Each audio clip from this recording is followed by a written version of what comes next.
Hello friends, आप सबका स्वागत है आपके अपने यूट्यूब चैनल शिक्षा महासागर पर। आज हम केमिस्ट्री के कुछ ऑब्जेक्टिव देखेंगे। तो देखिए, पहला ऑब्जेक्टिव है जीवाणुओं को नष्ट करने के लिए निम्नलिखित में से किस गैस का प्रयोग किया जाता है। देखिए, जो बैक्टीरिया को नष्ट करने के लिए कौन सी गैस का उपयोग किया जाता है, तो आपको यहाँ पर 4 ऑप्शन दिए गए हैं। तो आपको 4 ऑप्शन में से एक करेक्ट आंसर चूज करना है। तो पहला ऑप्शन है क्लोरीन, दूसरा ऑप्शन है ऑक्सीजन, थर्ड ऑप्शन है हाइड्रोजन और फोर्थ जो ऑप्शन है वह है न्यूऑन। तो इसका जो राइट आंसर है फ्रेंड्स वह है क्लोरीन। क्लोरीन का जो उपयोग होता है वह बैक्टीरिया को नष्ट करने के लिए किया जाता है। अब हम इसको डिटेल में देखते हैं। तो इसका आंसर सही आंसर है क्लोरीन। अब दूसरा क्वेश्चन देखेंगे हम।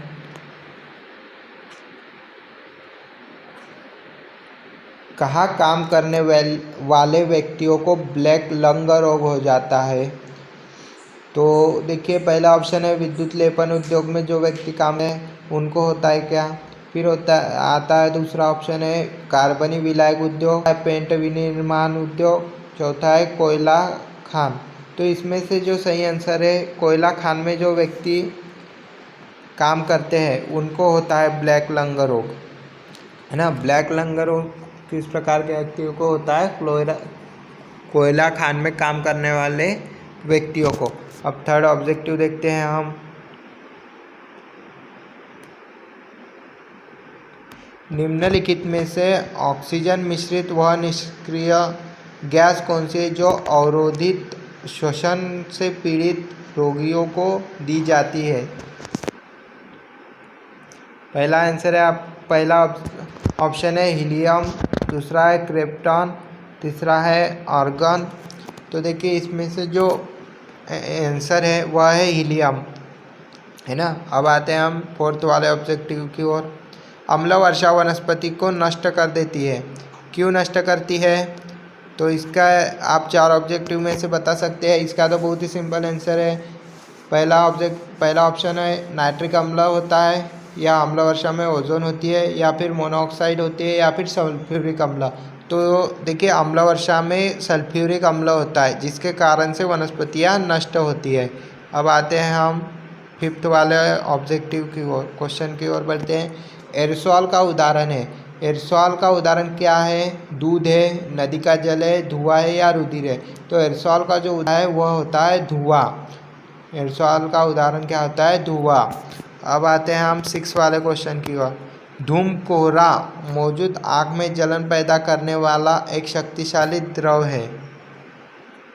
तो पहला ऑप्शन है इसमें नाइट्रिक ऑक्साइड, दूसरा है सल्फर डाइऑक्साइड, परऑक्सी एसिटिल नाइट्रेट, और फिर जो चौथा ऑप्शन है वह है कार्बन डाइऑक्साइड। तो इसका जो सही आंसर है परऑक्सी एसिटिल नाइट्रेट। अब आते हैं हम 7 नंबर के क्वेश्चन पर।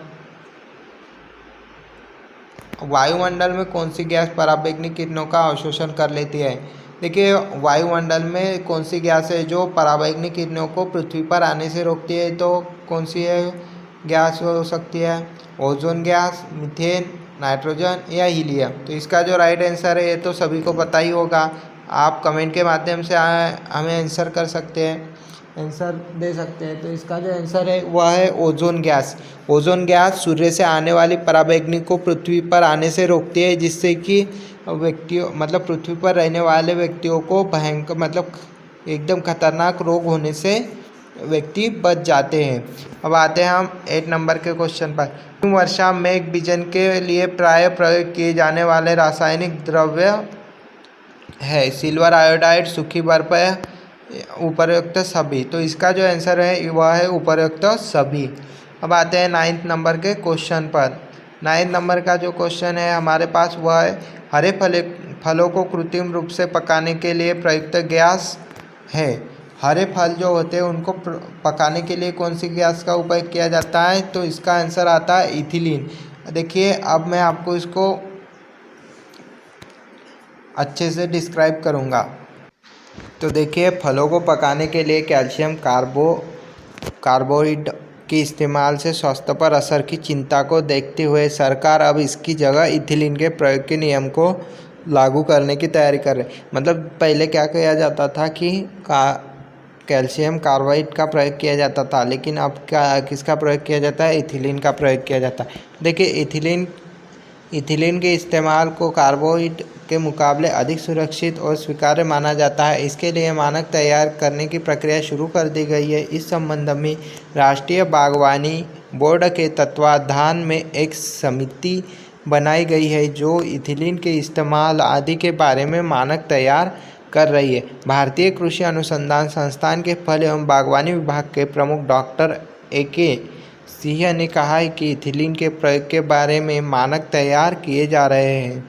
उन्होंने बताया कि राष्ट्रीय बागवानी बोर्ड की अगुवाई में एक समिति बनाई गई है जो विभिन्न फलों को पकाने के लिए जरूरी इथिलीन की मात्रा, तापमान के स्तर और अन्य संबंधित के प्रयोग के मानकों को जल्द ही अंतिम रूप दिया जाएगा। समिति की बैठक पिछले सप्ताह हुई थी। तो इस प्रकार से आपको बताया मैंने कि फलों को पकाने के लिए इथिलीन का प्रयोग किया जाता है। यह जो मीथेन आंसर है यह गलत है यहाँ पर। अब आते हैं हम क्वेश्चन नंबर 10। तो क्वेश्चन 10 क्या हमारे पास? निम्नलिखित में से कौन सा पीड़कनाशी ओजोन का ह्रास करता है? तो DDT का फुल फॉर्म मैं आपको बताऊंगा।